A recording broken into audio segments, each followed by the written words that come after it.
garde le rythme, on remue son cul pas mal. Brigitte plus vite, Corinne s'émoue très bien. On n'a pas peur de se tordre les reins, voilà. Balance man, cadence man, trace la glace, c'est le Bob man.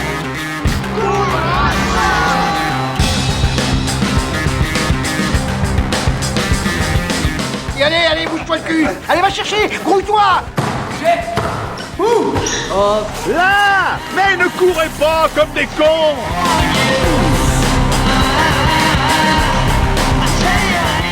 Allez, mets un rouge là-dessus! Et les gars, vous dormez là ou quoi?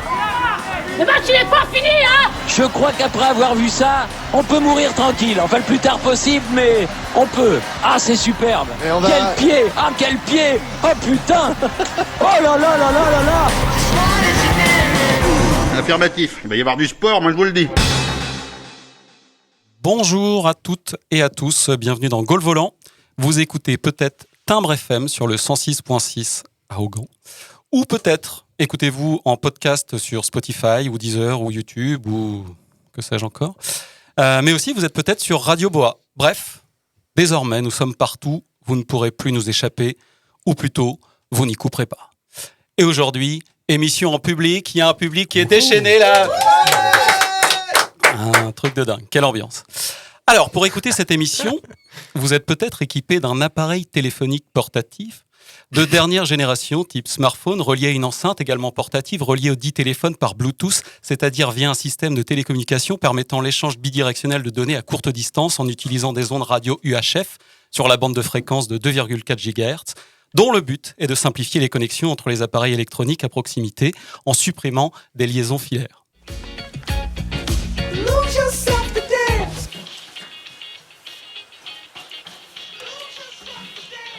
J'ai plus de Bluetooth! Quoi? J'ai plus de Bluetooth! Bon, dans ce cas, il est encore possible de nous écouter via une installation comme une chaîne haute fidélité, qui se compose de différents éléments électroniques et acoustiques permettant la lecture de sources musicales, analogiques ou numériques, et leur restitution le plus souvent stéréophonique. Non.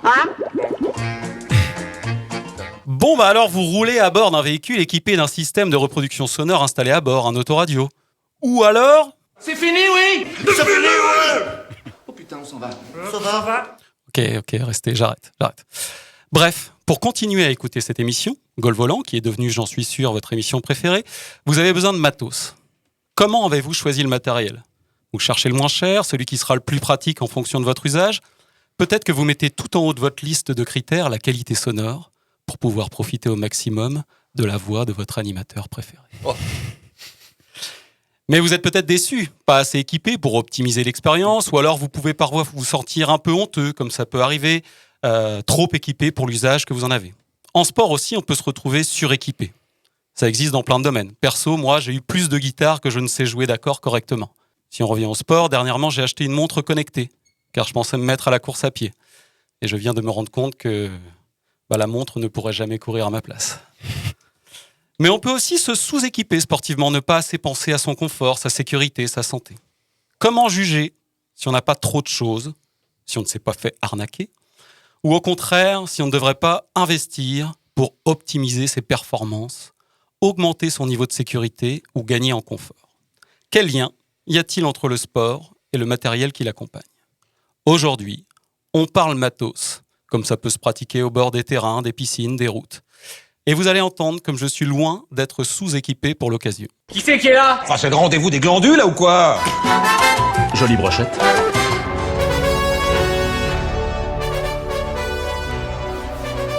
Avec moi, en plateau, il est un petit peu la montre connectée de l'équipe, capable de bien des prouesses technologiques, mais qui ne courra certainement pas à ma place. Ça, c'est sûr. Il s'est reconnu.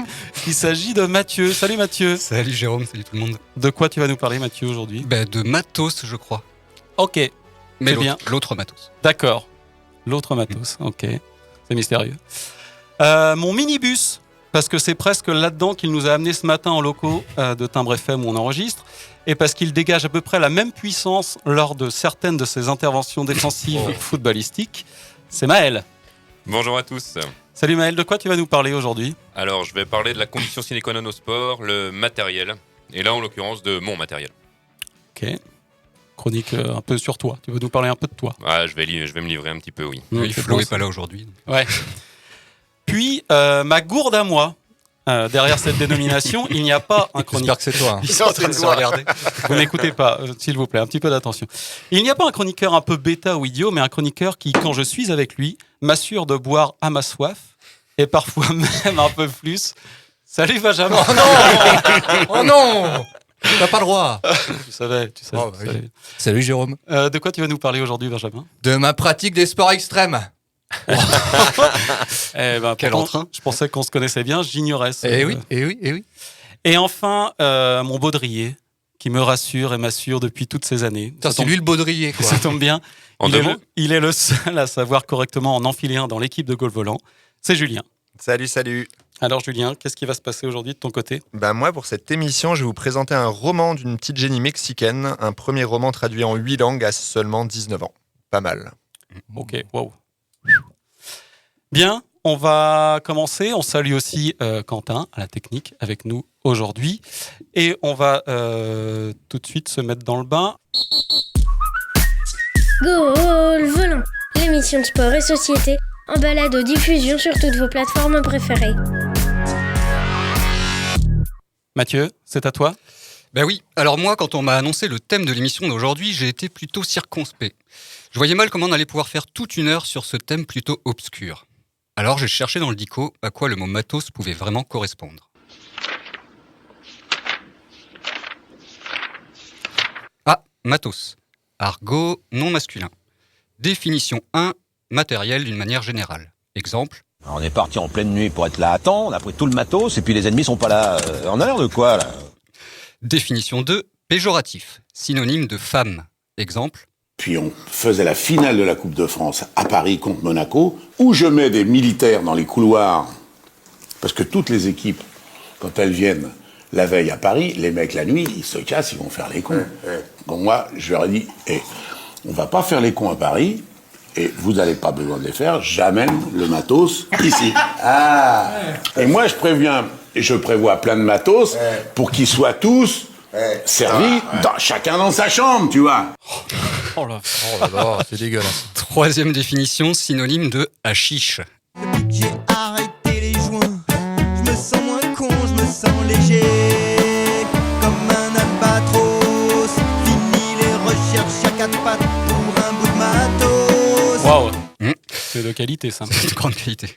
Ou encore quatrième définition, celle-là elle est vulgaire, comme ils disent dans le dico, ensemble des organes génitaux masculins apparents. Ah oui? Ouais. Et ça en faisait des angles d'attaque possibles pour ma chronique. Et puis quand j'ai su que Benjamin parlerait pas forcément d'anatomie aujourd'hui, j'ai choisi de le faire à sa place. Et donc vous l'aurez compris, je vais m'intéresser au Brakmar. Ah non, hein? Quoi? Tu décodes, Mathieu? T'es pas du tout dans le thème, là? Allez, tu l'as mérité, ton carton. Oh non, pas ça. Pas aujourd'hui, pas maintenant, pas après tout ce que tu as fait. Bon, je reprends la définition. Matos, ensemble des organes génitaux masculins apparents. Et là, je vous épargne la longue, mais alors très longue liste de synonymes qui suit. Même s'il y en a quand même des très classes. Tenez, par exemple, le service 3 pièces. Jolie métaphore, non? Mais qui ne marche pas quand on s'appelle Lance Armstrong. On a aussi... oui. Ouais. On a aussi le grand chauve. Et là, je parle pas de Corentin. Car on le sait bien, la calvitie est le principal fléau chez les glands. Bon, bref. Trêve de digression, vous allez me demander quel rapport entre le sport et Popol. Bah oui. Eh bien, figurez-vous que certains sports peuvent affecter plus ou moins gravement le sgeg et son fonctionnement. Et parmi eux, on pense assez vite au cyclisme. Le pénis, c'est cet organe qui enfant nous fascine, qui ado nous émerveille, qui adulte nous déçoit. Un appendice très surcoté, un peu moins que les chansons d'Eddie de Pretto, mais quand même, parce qu'il ne sert à rien. D'abord, il gêne quand on fait du vélo. Ouais, on en a tous fait l'expérience, ça gêne. Mais surtout, puisque c'est un sport qu'on pratique assis en général, la région périnéale, celle du périnée pour les incultes, est soumise au contact de la selle à plusieurs types d'agressions qui peuvent parfois déboucher sur une induration nodulaire périnéale, plus communément appelée troisième couille. Et cela est dû en général soit à une selle mal adaptée ou mal réglée, soit à une reprise trop rapide et prolongée de l'activité en début de saison, ou encore tout simplement une mauvaise hygiène de cette partie du corps. Donc Maël, je te conseille de faire attention à ces 3 points. Je note. J'ai peur que ce soit une chronique douloureuse. Non, ça va le faire, Bon, des études rapportent aussi des troubles de l'érection plus fréquents chez les cyclistes, mais il semblerait qu'ils ne touchent que des populations précises. les grands pratiquants ou au contraire les cyclistes occasionnels mal informés. Il peut aussi subvenir des troubles de la miction. Faut que je pisse. Faut qu'il pissoie. Il pissoie sur mes choses, monsieur. Et puis plus rarement, on peut avoir affaire à un priapisme. Et là, ça me permet d'aborder un nouveau synonyme de matos, le priap, du nom du dieu grec de la fertilité qui avait un léger problème pour trouver des pantalons à sa taille en raison de son gigantesque phallus constamment en érection. Je bande. Allonge-toi. Donc, le priapisme, c'est une érection douloureuse, prolongée et irréductible survenant en dehors de toute stimulation sexuelle et n'aboutissant pas à une éjaculation. Bon alors là, on a parlé du matos masculin, mais il ne faut pas oublier que des complications peuvent également survenir chez les femmes. Mon art impressionne beaucoup par son côté vaginal. Les hommes en sont déstabilisés, le mot en lui-même les perturbe énormément. Vagin. Ah oui. Ils n'aiment pas l'entendre et le trouvent difficile à prononcer, alors que sans même battre des cils, ils parlent volontiers de leur bite, de leur dard ou encore de leur zézette. Zézette.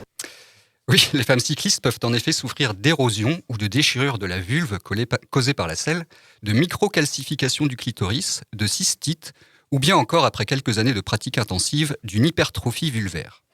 Alors, hormis ces affections dues à la pratique intensive du cyclisme, d'autres problèmes en rapport avec le matos peuvent apparaître dans d'autres sports. Julien en parlait d'ailleurs dans une émission passée. Pourquoi les sportifs bandent-ils en pleine action ? On a en tête l'image de Zlatan à la 18e minute contre le Dynamo de Kiev en 2012, bon c'était il y a longtemps, mais après son pénalty réussi, il nous laisse entrevoir une certaine excitation après cette réussite. Donc pourquoi bandent-ils en pleine action ? Et oui, pourquoi ? Le fameux problème de l'érection sportive. Alors il est difficile d'en connaître les causes, du simple effet mécanique du frottement contre le short à l'excitation purement sportive, en passant par le dopage. Toujours est-il que ça fait à chaque fois un beau buzz.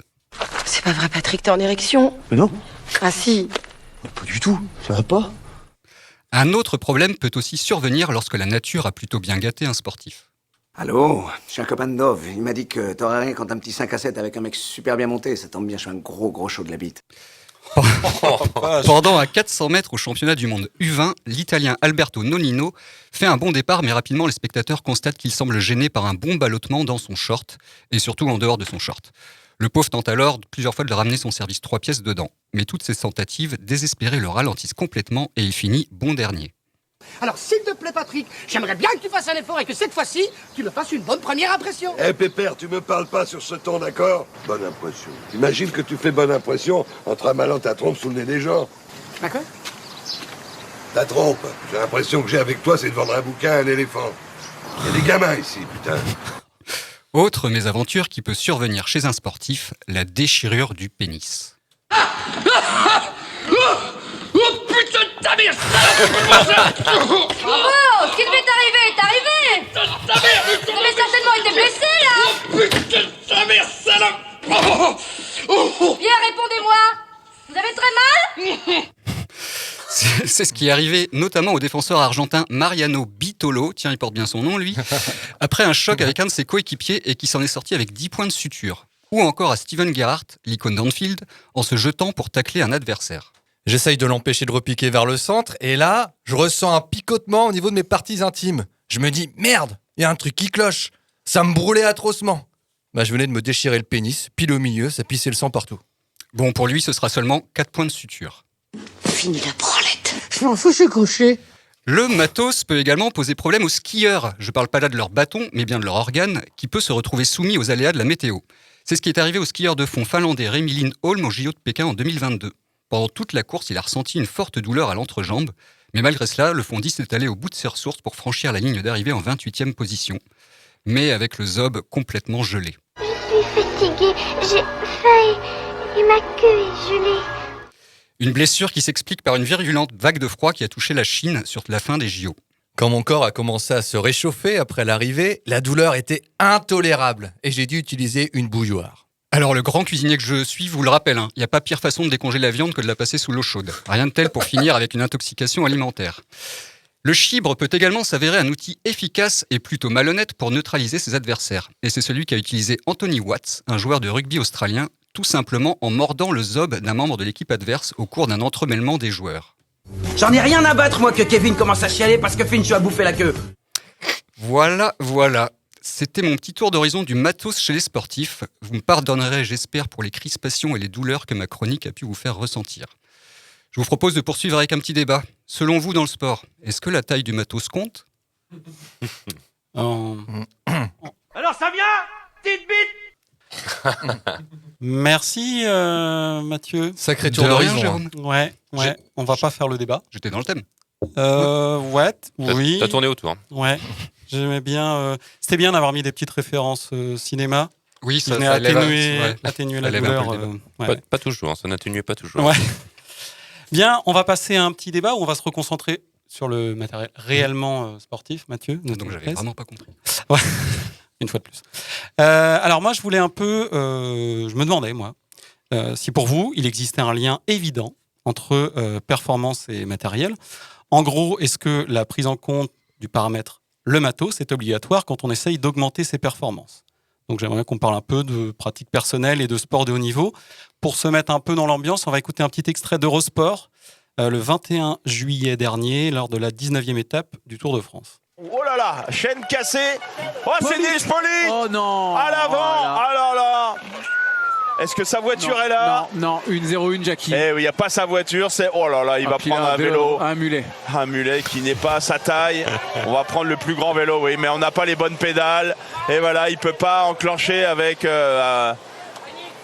bonnes pédales. C'est un tout petit vélo, peut-être. Et là, on va lui donner un vélo d'un minime. Voilà, petit, taille. Non, c'est pas celui-là non plus. Oh là là. Bah là, le mécano panique à bord. Bah, descend la galerie. Hein. C'est celui-là ? Ouais, mais là, c'est fini. Hein. C'est fini pour... Un peu petit. Laisse tomber. Je peux pas rouler là-dessus. Alors, c'était aussi un prétexte pour écouter le rire de Jackie Durand. Ouais, c'est magnifique. Qui commente. Bien, alors, autour de cette table, quel lien vous faites entre, voilà, justement, dans vos pratiques sportives ou... Non, reste, Mathieu. Quel lien vous faites entre le matériel que vous avez et vos performances ? Est-ce que vous attachez un soin particulier à votre matériel ? Alors, je sais que Benjamin pratique la course à pied. Maël, c'est plus le foot et le vélo. Oui. Julien, plutôt l'escalade et le vélo aussi. Non. Non ? Ah non ? Bah si, oui. Je me déplace en vélo presque quotidiennement, mais pas comme un sport, quoi. Ok. Ouais. En tout cas, c'est de l'activité physique. Juste, est-ce que vous mettez un accent particulier sur le matériel ou non ? Benjamin ? Alors pendant très longtemps, non, pas du tout. Oui. Pas du tout. Et dernièrement, beaucoup plus. Mais parce que je me suis un peu plus investi aussi dans le sport. J'ai l'impression. Et c'est pas par rapport aux performances, par contre, pas du tout. Ouais. C'est plus le but premier pour moi du matériel, c'est de savoir assurer la prévention des blessures et la sécurité au niveau du sport que tu pratiques, quoi. Plutôt une optique de sécurité, de confort, de santé. Parce que pour moi, la performance liée au matériel, ça va se jouer plus au haut niveau, quoi. Pas du tout à mon niveau, quoi. J'en ai rien à foutre d'avoir des lames de carbone dans mes pompes, quoi. Calme-toi, Benjamin. Calme-toi. Non, mais c'est vrai, quoi. Fais chier. Non, alors après, on peut aussi vouloir optimiser ses performances au niveau amateur. Ouais, non, mais attends, arrête.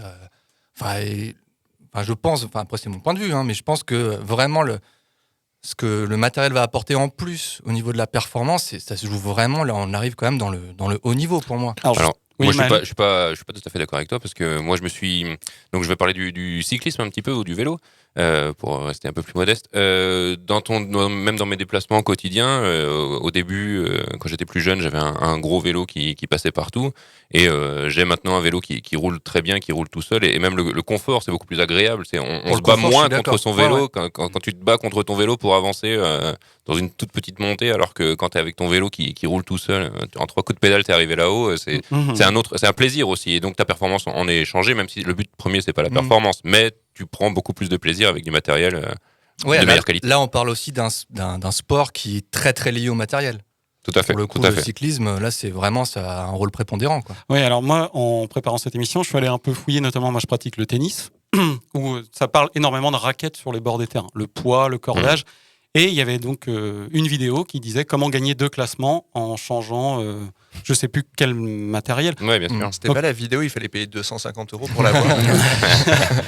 Ça n'a pas marché en plus derrière. Non, mais c'est que... Alors effectivement, il y a des sports dans lesquels ça va beaucoup plus prêter. Peut-être ça dépend aussi. Toi, Benjamin, tu cours énormément, mais tu n'as pas d'objectif de temps, de performance particulière. Non, après, ça dépend aussi de ce qu'on appelle performance.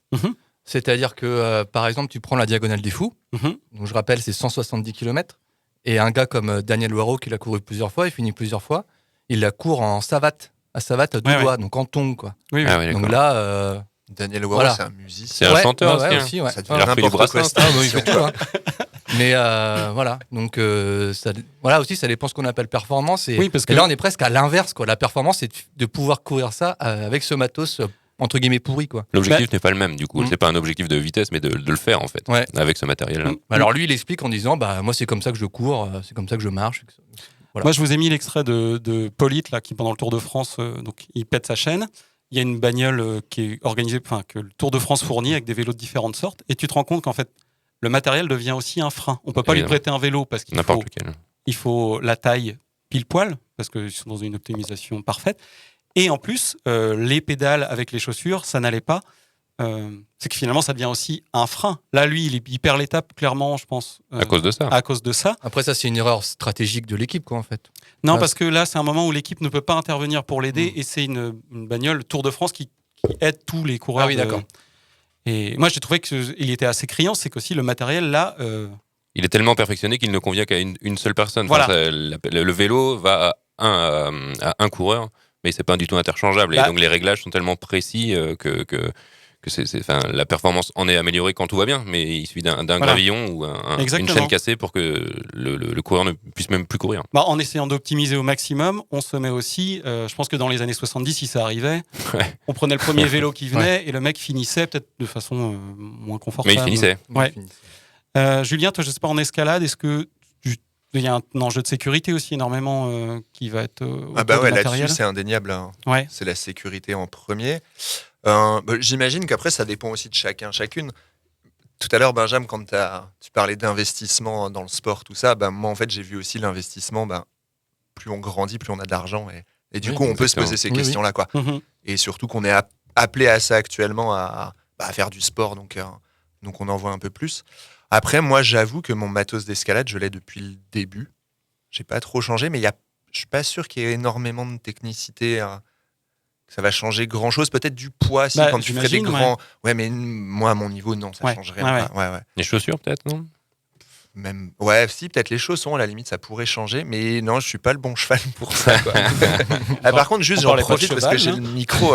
La petite anecdote quand même, parce qu'il y a beaucoup d'instits ici. Et je connais quelqu'un qui, pour son concours, devait courir. Et pour essayer de gagner quelques millisecondes, il a quand même changé de chaussures le jour J. Il a acheté des crampons alors que tout le monde courait en basket. On va arrêter le débat. Et n'empêche que maintenant, il est instit grâce à ça. Il l'a eu grâce au matos. T'avais gagné quand même quelques secondes, tu disais. C'est pas impossible, effectivement. C'était peut-être le caca que t'avais fait avant aussi. Voilà. Décidément. On y revient. On écoute juste un petit extrait, un deuxième petit extrait, et on en discutera un peu plus tard dans l'émission. Alors, Manodou est en forme. Elle l'a confirmé hier en battant le record de France du 200 mètres d'eau. Ça n'était pourtant qu'une course de qualification pour la finale qui a lieu ce soir au championnat d'Europe de natation. C'est d'autant plus étonnant qu'elle n'était pas spécialiste de la discipline. Certains affirment que sa toute nouvelle combinaison y est pour quelque chose, mais à l'intérieur, c'est sûr, il y a une sirène. Christophe Duchiron, Frédéric Bazin. Sirène. Élise Lucet, donc dans le journal, je ne sais plus quel jour, en 2008. Donc c'est au moment des débats sur les combinaisons dans la natation. Donc on parlera un peu plus tard de jusqu'où ça doit, à quel moment, notamment dans le sport de haut niveau, ça devient de la triche. Voilà. On en parle un peu plus tard. Là, on va se faire une petite pause musicale, qui va nous inciter à aller faire un sport à matos. Vraiment un sport à matos, le surf. Moi, je trouve que c'est vraiment un sport où il faut énormément de matos. Le surf. Ah ouais. Faut une planche. Faut une planche, c'est tout. Une combat. Et de l'eau. Il faut des vagues aussi, je crois. Ah ouais, c'est marrant parce que alors ça, tu vois. Une voiture qui permet de mettre une planche. Dans les sports à eau, c'est celui qui me plaît le plus parce qu'en kitesurf, t'as besoin de ton harnais, t'as besoin de ton machin. Ah, c'est le sport le plus pur, le surf, quoi. Bref, on va écouter The Drums. Let's go surfing. Let's go surfing.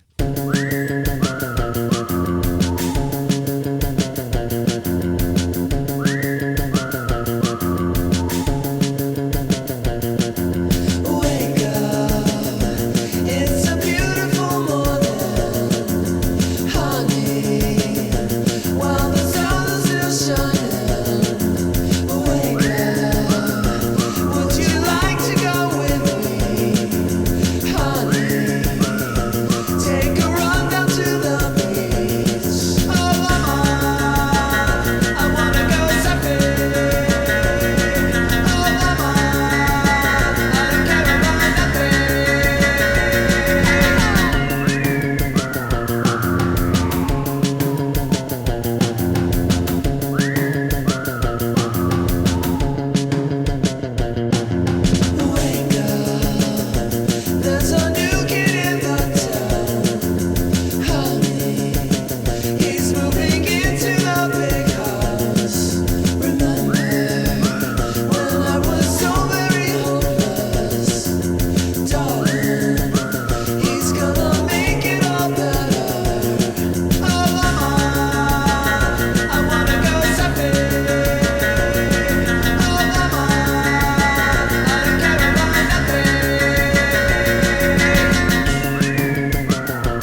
C'était The Drums, Let's Go Surfing, pendant laquelle on a continué le débat sur le surf est-il un sport amateur ou pas avec Julien. Bien, on va enchaîner, toujours sur le matériel, avec une deuxième chronique, celle de Maël. Ouais, carrément. Alors, je suis trop content de participer à cette émission. Ce thème est fait pour moi. Le matos dans le sport, on va enfin pouvoir parler du vrai nœud de l'affaire, ce grâce à quoi tout commence. Ce qui permet à Zizou, par exemple, de tenter une Panenka en finale de Coupe du Monde contre le meilleur gardien du monde. C'est parti, la Panenka. Est-ce qu'elle est dedans? Elle n'est pas dedans. Oui, elle est dedans. Oui, elle est dedans. Oh là là. Oh là là. Ce grâce à quoi Eugénie Le Sommer a mis 92 buts en équipe de France. L'origine de la virgule de Ronaldinho.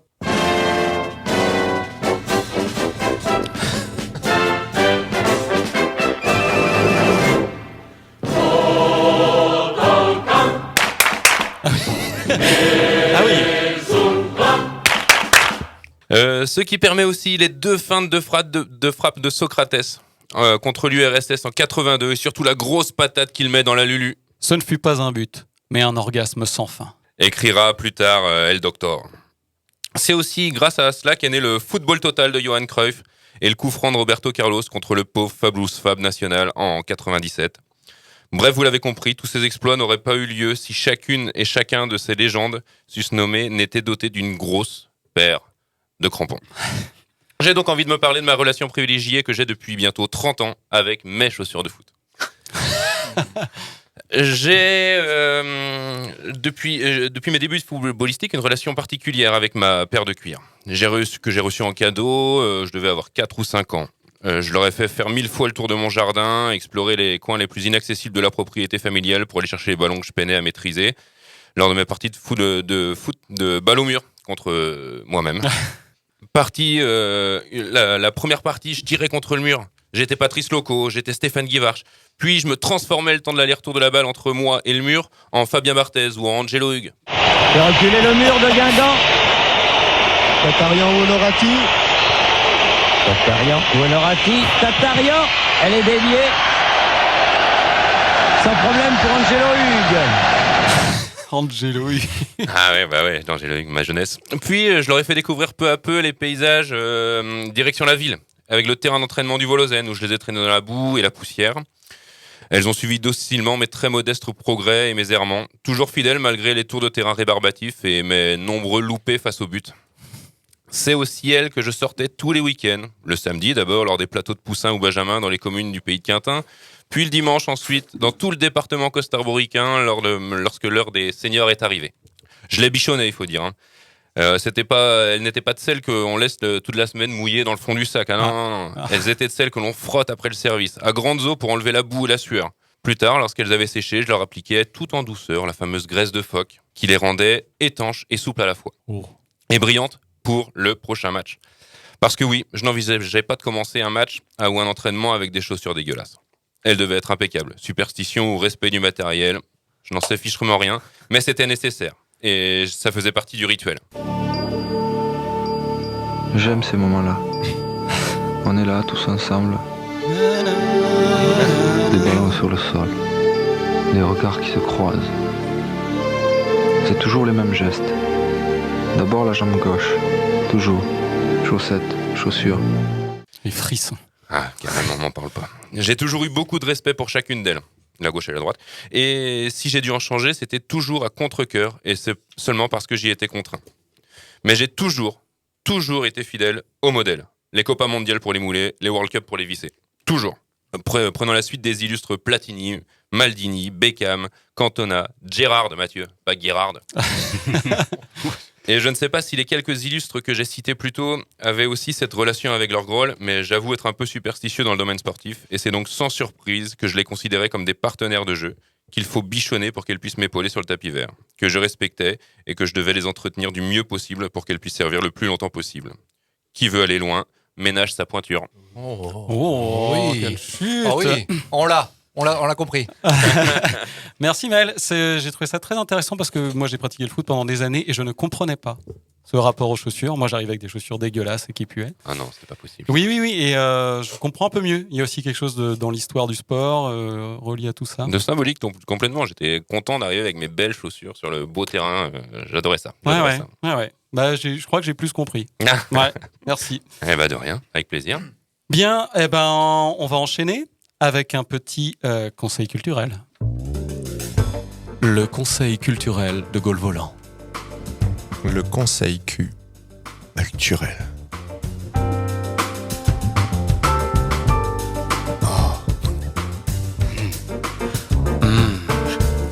Le conseil cul.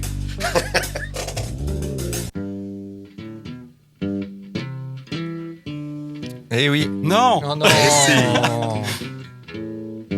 Mon conseil cul d'aujourd'hui va être une histoire de rédemption. Il y en a qui ont eu peur à côté de moi.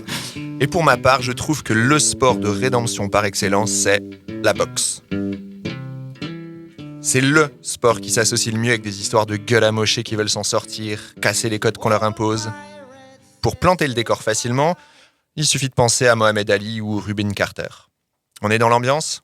Ça sent la transpiration, le racisme, la ségrégation. Ça y est, elle est en vous, cette ambiance ? Allez, on garde tout ça et on file dans les années 2000 aux États-Unis. Je vous invite alors à plonger dans la lecture de Gabacho d'Aurax Siolanen. Dans ce roman, nous allons suivre le personnage de Liborio, jeune clandestin mexicain d'une quinzaine d'années, fraîchement débarqué aux États-Unis et qui va apprendre à se construire à travers les livres et à travers les points. En arrivant aux États-Unis, il réussit à se faire employer dans une petite librairie. Il bosse sans arrêt, gagne quelques dollars et peut rester dormir au-dessus de la librairie les nuits entouré de bouquins.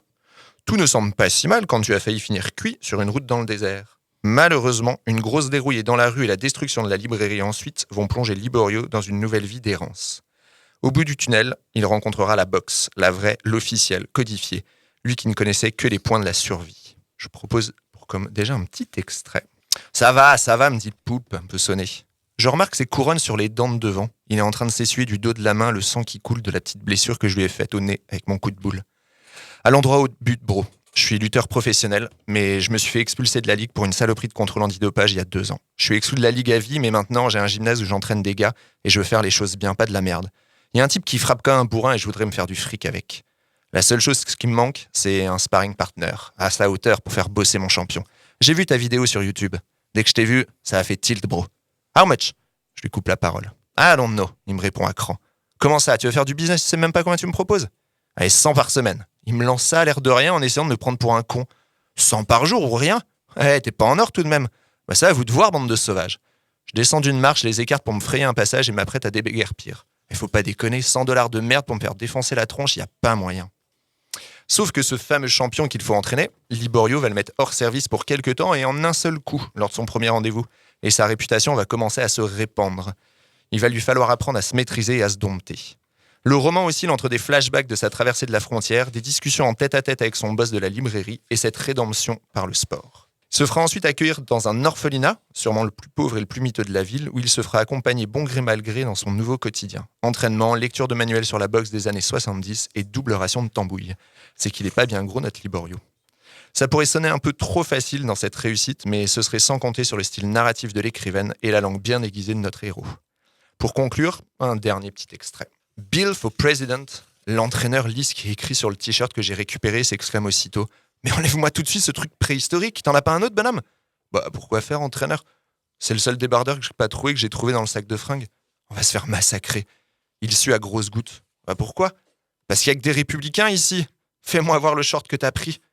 Sexy. L'entraîneur lit le mot brodé en rose sur le cul de ce putain de short rouge. Merde. Le vieux à la boucle d'oreille sniffe son rire en lâchant sa blague.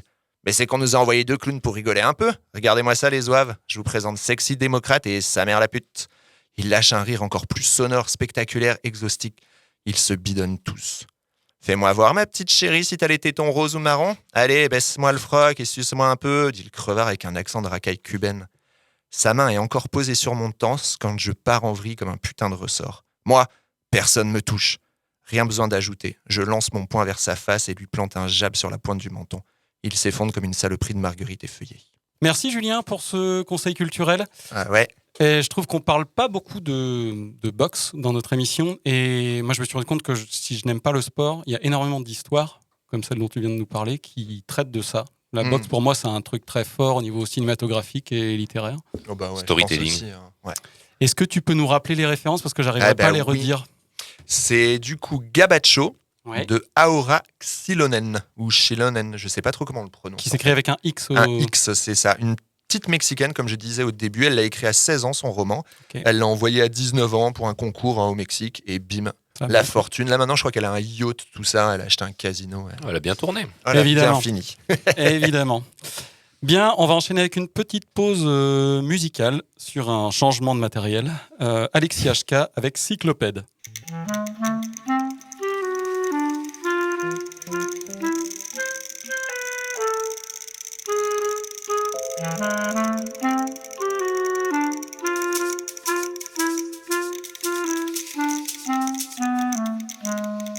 Jean, chiens et feux défilent dans son œil, son cycle file, le vent lui siffle un petit air dans les feuilles. La grande ville lui renvoie des images de parisiennes qu'il saisit au passage de sa petite reine. Il se sent bien, il se sent beau et semble tant à l'aise qu'un petit poisson dans l'eau.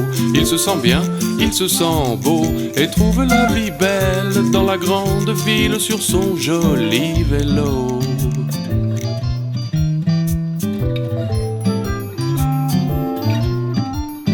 Mais qu'il eût cru au détour d'un quelconque dédale, imparfait, inconnu, le voyant cheminer sur la dalle, le traite gratuitement, l'on peut dire pour que dalle et sans vergogne, de petites pédales. Et rien de plus que ces deux mots, l'insulte est un peu raide à l'encontre du gentil cyclopède. Non, rien de plus que ces deux mots qui glorifie sans merci l'allure légère du gentilhomme à bicyclette.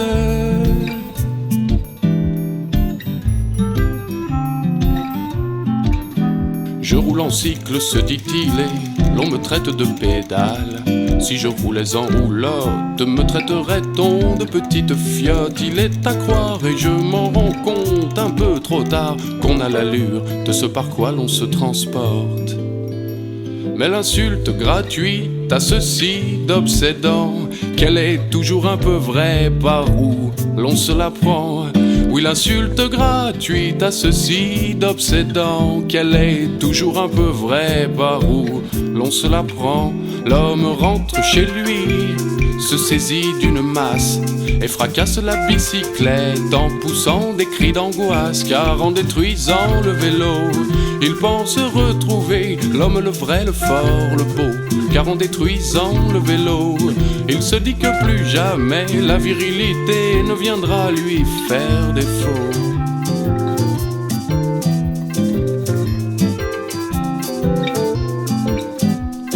Jean, chiens et feux, dans le rétroviseur, la Jeep file, le moteur lui siffle un petit air dans les feuilles. Depuis que de la bicyclette, il avait fait le deuil, remplacé par un Land Rover avec un treuil. Il se sent fort, il se sent beau, il traite de tapette les gens qui passent à vélo. Il se sent fort, il se sent beau, oui, 4 roues motrices, c'est connu, font que le coq se sent enfin reconnu.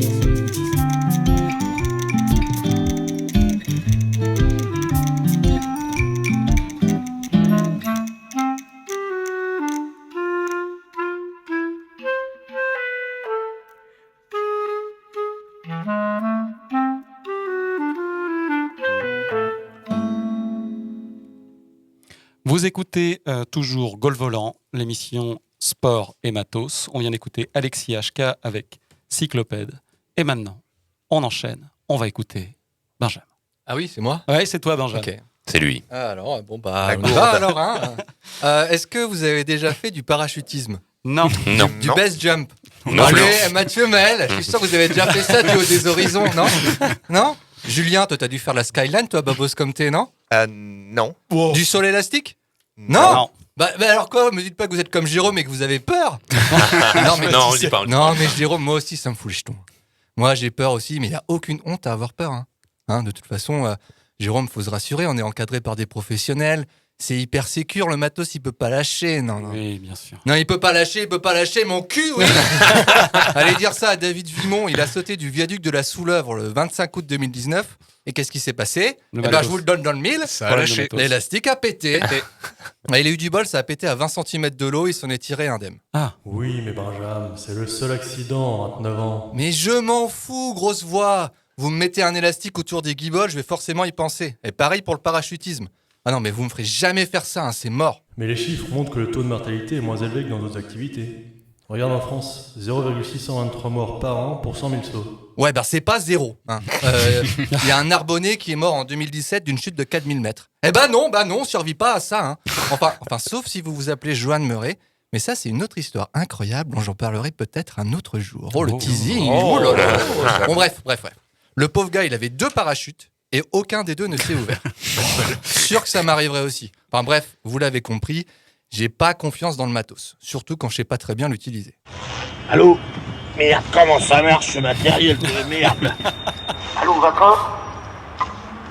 Merde, qu'est-ce que c'est que ce bordel là ? Allô, vacances ? Inspecteur la bavure. Allô ? Allô ? Alors, attendez, entendons-nous bien. Quand je dis que j'ai pas confiance dans le matos, c'est pas dans tous les sports. Je suis pas con non plus. J'ai une totale confiance dans mes pompes de trail.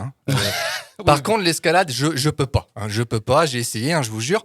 Mais à 10 mètres, je suis là tout tremblant à me dire que mon nœud, c'est de la merde, que ma vachette, elle me tiendra jamais, ou que le mousqueton va péter. Donc, moi, pour être rassuré, j'ai besoin de savoir, j'ai besoin de comprendre. Donc, je suis allé voir les fiches techniques des cordes d'escalade. Bon, alors, il y a des cordes à simple brin, à double brin. Les cordes sont composées d'une âme au centre et de fils tressés qui sont imputrescibles. Ça veut dire qu'ils ne peuvent pas pourrir. Ces cordes sont soumises à des traitements anti-UV, des traitements dry pour les rendre hydrophobes et résistantes à l'abrasion. Elles doivent passer des tests pour respecter des normes. Par exemple, être capable d'encaisser une force de choc de 12 kN. Alors, qu'est-ce que c'est que la force de choc ? Eh bien, elle se calcule avec cette formule-là, je vous l'ai écrite. La voilà. Bon, je vous la lis pas parce que c'est un peu long, j'ai eu à peine la place sur la feuille pour tout écrire. Mais bon, en gros, quand tu te prends un tir, que tu tombes, si tu veux pas te péter le dos ou être découpé en deux, ton tronc gisant au fond du ravin et tes jambes pendouillant à ton baudrier, ta corde doit absorber une bonne partie de ton énergie de chute. Et 12 kN, c'est l'équivalent de la chute d'un poids de 1,2 tonnes.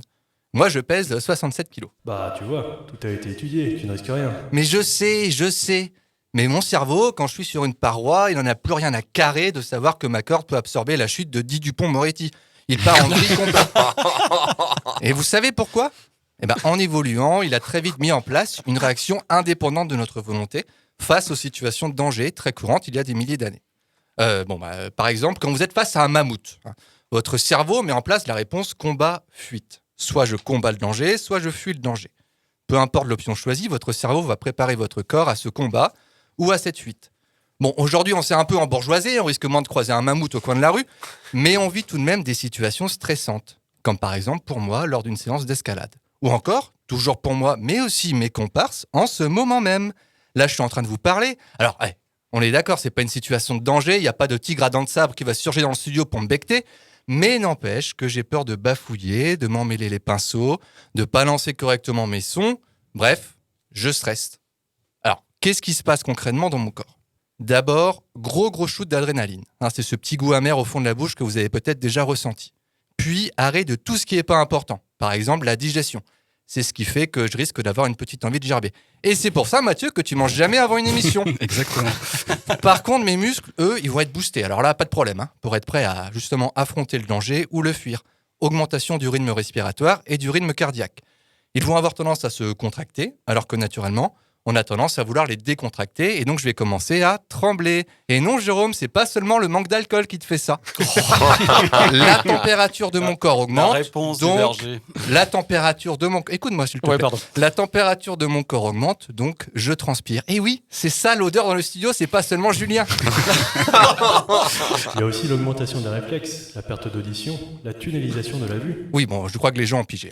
En plus de ça, je vais avoir tendance à m'imaginer le pire. Jérôme va me poser une question à laquelle j'aurai aucune réponse. Je vais pas savoir quoi dire, donc je vais dire de la merde, ça va jeter un synergie dans le studio et l'émission sera à chier. Bon. Ou sur une paroi, parce qu'on parlait de ça au départ, mon mousqueton va lâcher et je vais m'écraser comme une crêpe 10 mètres plus bas. Alors, une fois qu'on a compris ça, on fait quoi ? Il n'y a qu'une seule question à se poser. Qu'est-ce qu'on mange ce soir ? Mais non, mais pas du tout. Non. comment je gère tout ça.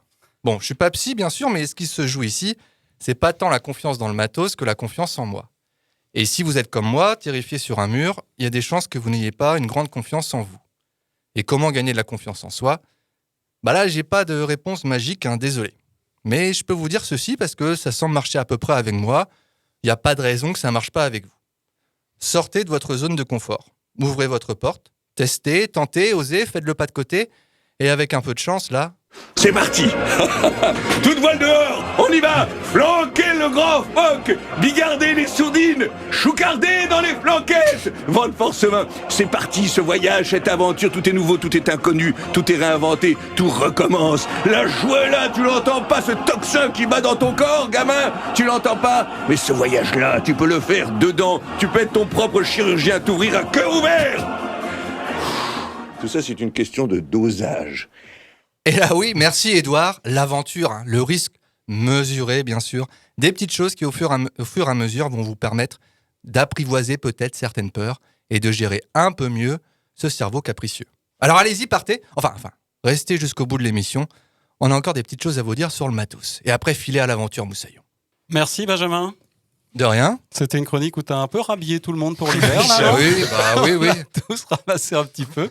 Un petit taquet. Ouais. Je trouvais que c'était après la chronique de Mathieu qui fait mal. Il y avait la chronique qui fait peur au début, là. Oui, tout ce que tu racontes. On est sur des bonnes émotions. On vit plein d'émotions. Que d'émotions. Bien, on va se repartir sur une petite session de débat. Tout à l'heure, je vous ai passé un petit extrait de Laure Manodou, qui était accusée en fait de triche.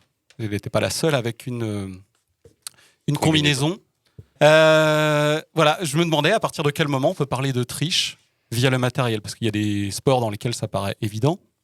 Le vélo équipé d'un moteur. Moi, j'avais pensé. Oui. Ça me faisait penser justement, le thème de l'émission, ça me faisait penser à la natation. Et pour moi, en fait, c'est les combinaisons, là, c'est du dopage technologique. Complètement. Oui, mais quand est-ce que ça s'arrête ? Quand est-ce que ça commence ? Quand est-ce que ça s'arrête ? Il y a des règles. Moi, en fait, je vais être assez radical. Il y a des règles. Oui, je suis désolé, mais c'est comme ça. Il y a des règles. Moi, calme-toi. En fait, je vais être un peu radical, mais pour moi, c'est le même matos pour tout le monde, sinon c'est pas du tout équitable. Exactement. Donc, du coup, pour moi, les nageurs devraient être à poil. Être à poil, exactement. Mais non, ton autre matos dont tu as parlé justement, ça fait flotteur ou pas. Mais ça fait aussi l'essence du sport. En Formule 1, par exemple, la préparation du matériel. C'est pas un sport. Justement, moi, je pensais directement, c'est sport de matériel qui ne m'intéresse absolument pas comme la Formule 1, parce que j'ai l'impression que c'est le matériel qui fait la performance. Pas seulement. Elle y participe grandement, mais le pilote est... Rouler à 300 à l'heure, c'est quand même pas hyper dur. Regarde en venant. Ouais, c'est vrai. Non, mais moi, je peux vous parler de l'aviron. Parce que, figurez-vous, je suis allé voir sur les règles de l'aviron à la Fédération internationale des sports, des sociétés d'aviron, pardon. Quelle drôle d'idée. Et il y a 400 pages de règles et tout ça. Et tu vas nous faire une petite synthèse. Je vais vous faire une petite lecture, notamment sur l'innovation technologique. Complète non, pas complète, bien sûr. Mais il y a quelques petites règles. Il y en a 5 en gros, mais je vais vous lire juste les 3 premières. Donc, le matériel, l'innovation technologique, tout ça, ça doit être disponible commercialement pour tous les concurrents. Les brevets éventuels ne doivent pas exclure l'usage par une équipe ou un concurrent donné. Ne pas augmenter les coûts du sport de manière significative. Ne pas procurer un avantage à certains concurrents sur d'autres ou changer la nature du sport. Parce que oui, des fois, ça change aussi la nature du sport. C'est intelligent. J'avoue, un foil sur un aviron, ça doit être trop stylé. Quoi.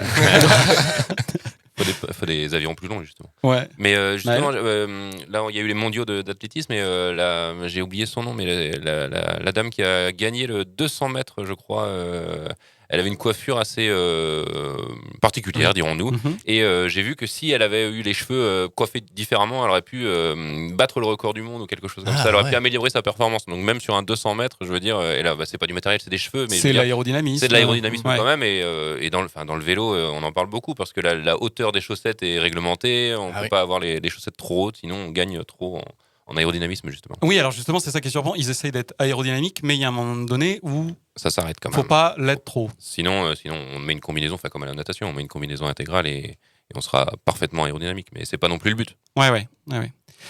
Juste petite question pour finir, un petit peu en supplément. Est-ce qu'on n'est pas suréquipé tous dans nos pratiques? Je ne sais pas si vous jugez suréquipé, si vous trouvez que les gens qui pratiquent votre discipline sont suréquipés. Moi, j'ai longtemps couru avec un maillot de bain, donc je pense que non, je suis pas suréquipé. Oui, tu avais un short de bain. Oui. Non. Mais, non, moi j'ai. Excuse-moi, vas-y. Vas-y, je t'en prie. On aurait peut-être tendance à dire qu'effectivement on est suréquipé parce que on l'a souvent dit dans cette émission. Et c'est un peu pour ça aussi qu'on l'a fait. C'est que le sport, c'est un miroir de notre société. Et on vit dans une société de surconsommation. Donc on pourrait avoir tendance à dire ça. Mais moi j'ai l'impression que c'est plutôt que suréquipé, peut-être plus parfois mal équipé plutôt que suréquipé. Oui. À part peut-être dans tout ce qui est, par exemple, sport qu'on peut faire chez soi. Je pense par exemple acheter un rameur, acheter un vélo elliptique, des choses comme ça. T'es encore en train de parler de moi là. Oui. Tu t'en fais une fois et puis voilà quoi. Sport, matos et Jérôme aujourd'hui. Prochaine émission pour Benjamin. Non, moi justement, je suis pas tout à fait d'accord parce qu'après il y a cette dimension un petit peu sentimentale. Mais moi, je repense à mes chaussures de foot dont j'ai parlé tout à l'heure. Je voulais qu'elles durent le plus longtemps possible. J'étais vraiment dégoûté quand je devais m'en séparer et j'étais obligé. Il y avait des trous dedans. Bon bah voilà, on voit les chaussettes, il faut bien les changer. Mais ça me faisait mal au cœur vraiment. Mais j'avais cette relation un petit peu particulière avec mes chaussures. J'entends. Oui, très particulière avec tes chaussures. Très particulière. Non, moi je veux. Pour regarder par exemple, la course à pied, j'ai l'impression qu'on appelait ça le jogging dans les années 90. Dans les années 2000, c'est devenu le running, qui nécessitait de nouveaux accessoires, comme un montre connecté, un cuissard, des chaussures je pense que c'est pas tout à fait ça, mais là on peut en parler pendant des heures encore. Ouais. Mais jogging, déjà, c'était pas par rapport au matériel, en fait. C'était par rapport à comment tu pratiques la course à pied. Ouais. Alors, c'était courir lentement sur des distances plus longues, en fait. Ouais. Et c'était les joggers, je sais plus, c'était en Nouvelle-Zélande, je crois que ça a commencé. Et le running, c'est courir sur des distances plus longues. Je sais pas, mais je pense qu'il y a quelque chose aussi, quoi. C'est pas que ce que je vois de l'extérieur. Matériel. Ouais, tout ça, c'est courir, faut pas dire. Oui, voilà. Non, course à pied, sinon. Voilà.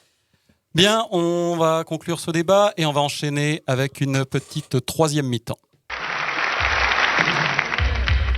Quel est le moment que le sportif attend? C'est la troisième mi-temps. Quel est le moment que le sportif attend? C'est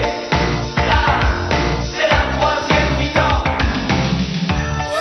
La troisième mi-temps.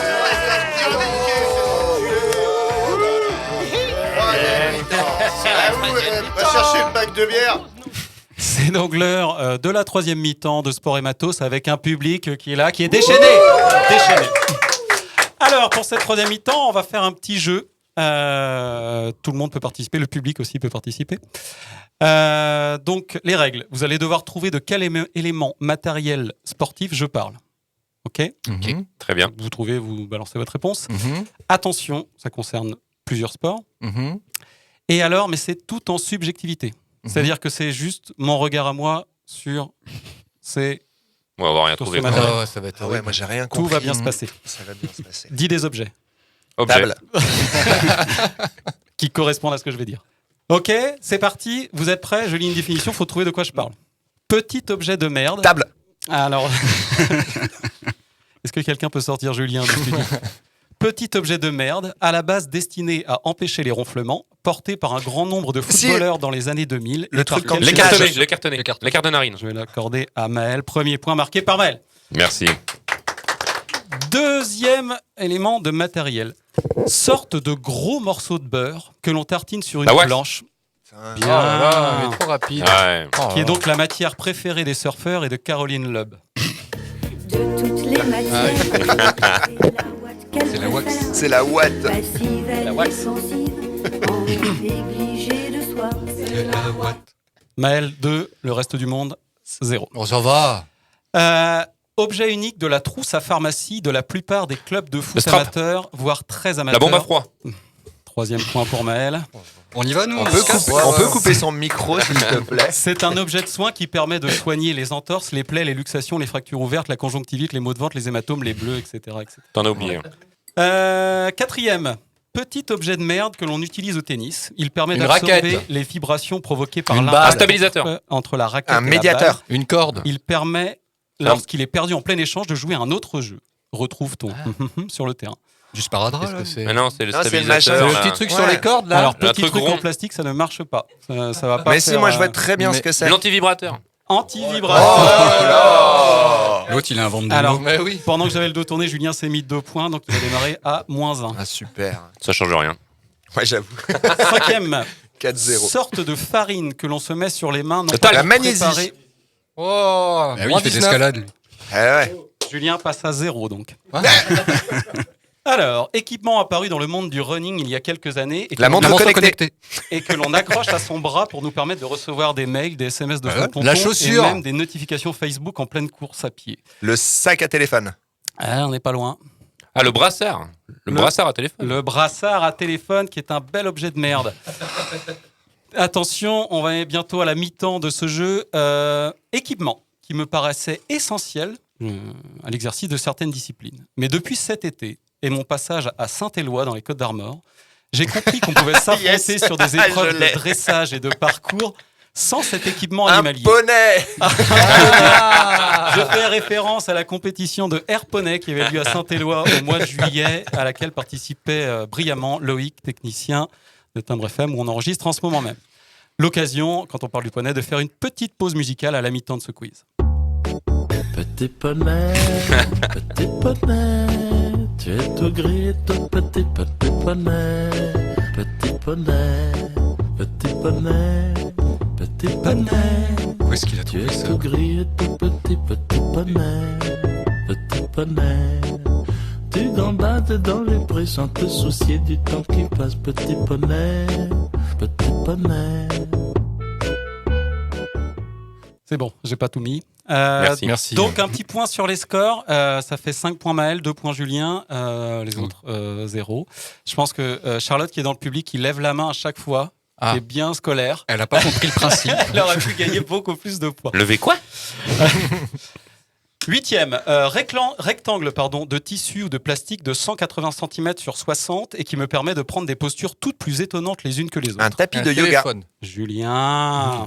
Oh Maël, là tu commences Je tremble. Faut Tu peux écouter nous les redire, définitions. Benjamin, c'est quoi là? Il y a une palpitation du cœur, Ouais, tout c'est ça. ça. Là, Un goût amer dans la bouche. Ah, Il est pas bien. Ah oui, il est pas bien là, Maël. 9e définition. Objet sportif dont les dimensions me paraissent à moi fouteux tout à fait démesurées. Cet objet fait partie Le King Ball. Un ballon de King Ball. Un ballon de King Ball. Je vous lis la fin de la définition quand même. J'étais sur un terrain de Quidditch. Cet objet fait partie d'une séance de sport légendaire à laquelle aurait participé, et c'est là que c'est légendaire, Mathieu. Exactement. Notre chroniqueur sportif non pratiquant. Et il s'est blessé. Incroyable. Et il s'est Je me blessé. suis dit, ouais, au quadriceps. Oh non. La Ah, t'en as blessure. La blessure. T'étais au pas bien équipé, Mathieu. quadriceps. Suivant. Qui est-ce qui a trouvé? C'est encore Maël? C'est encore Maël. Toujours. Médicaments prescrits à l'ensemble des cyclistes professionnels car tous prétendent avoir des difficultés respiratoires. Objet de La jalousie. ventoline. Maël. Ah bah oui, Objet oui, de oui, jalousie oui. irrationnelle à l'école primaire lorsque tu vois un de tes camarades s'en servir alors que toi tu as la chance de ne pas être asthmatique. Ensuite, équipement technologique permettant au cycliste de savoir qu'il doit continuer de pédaler. Elle permet de mettre en lien à tout moment le coureur cycliste. L'oreillette. Benjamin. Oui. Il sort de sa boîte. C'est parti. Elle met donc en lien le coureur cycliste avec son directeur sportif pour lui rappeler qu'il doit continuer à pédaler. Attention, la définition Wikipédia, mais je voulais à tout prix la mettre dedans. Il s'agit d'un onguent de la pharmacopée chinoise. C'est un produit à usage Le baume du externe. tigre. Ouais, c'est Mathieu. Oh, ici. il sauve l'honneur. Sur le soin, voilà, sur les blessures. À appliquer sur les quadriceps, évidemment. Petit objet de merde qu'on trouve quand on ne cherche pas et qu'on ne trouve pas quand on le cherche. Objet Son très téléphone. petit, mais servant à augmenter la taille, calmez-vous, d'un élément essentiel à la pratique de bien des sports. Les lunettes. Son manque se fait sentir notamment à l'occasion d'un football improvisé Une lors d'un lentille. après-midi du mois de juin, quand on se rend compte que notre match va manquer d'air. Je suis perdu. Un objet de merde qui sert à donner de l'air. Une à un pompe. Un embout. L'embout de l'aiguille de La pompe. pipette. Oui, Oui, à bah, Eh un ouais. La pipette, Un il est pour demi-point. moi. demi-point. Un demi-point. Un petit objet. Dernière, produit alimentaire que l'on trouve au rayon biscuiterie. Des figues Granola. Qu'on achète uniquement pour les randonnées. Je ne connais personne Des qui en achète. pépitos. Des grannies. À la C'est pomme. un À la pomme. triomphe. Excellent. Benjamin, il en achète. Moi, je prends des Maël. pépitos. C'était Redis-le, le on n'a jeu- pas entendu. Redis-le, on n'a pas entendu. On n'a pas entendu quoi? Triomphe de. Attends, faut que je recompte. Maël. Triomphe de Maël. C'était l'émission Sport et Matos de Golf Volant. On se retrouve très bientôt pour une nouvelle émission. À bientôt. Bisous. Salut. Ciao. Salut. Garde le rythme, on remue son cul pas mal. Brigitte plus vite, Corinne Seymour, très bien. On n'a pas peur de se tordre les reins, voilà. Balance man, cadence man, trace la classe. C'est le Bob man.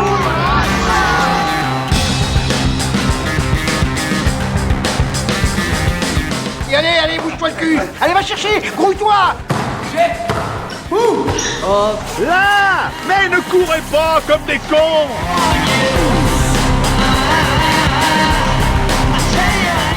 Allez, mais un rouge là-dessus! Les gars, vous dormez là ou quoi? Le match il est pas fini, hein? Je crois qu'après avoir vu ça, on peut mourir tranquille. Enfin, le plus tard possible, mais on peut. Ah, c'est superbe. Quel pied! Ah, quel pied! Oh putain! Oh là là là là là là! Affirmatif, il va y avoir du sport, moi je vous le dis.